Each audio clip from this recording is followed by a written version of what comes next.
为了鼓励民众收养流浪动物，对10月份开始，民众若去新竹市动物收养所收养流浪狗仔，就送头一年免费的宠物保险，通补助狗仔看病、大医等等的服务。这只狗仔撞来撞去，看起来真古锥。新竹市对10月开始推出免费宠物保险，民众只要来这领养流浪狗，到头一年免费保险，望会当提升民众领养流浪动物的意愿。因为其实狗狗生病，饲主最担心就是它的身体，还有另外一个就是钱。对，那如果有保险，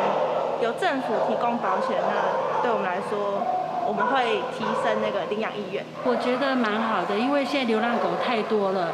然后总是希望他们能够有好的就是居所，让它能够好好的生活。新竹市动物收容所目前有181只狗仔，狗仔送来园区了，会先进行隔离检疫甲健康评估，确认健康了，阁会注预防车，才开放民众领养。提供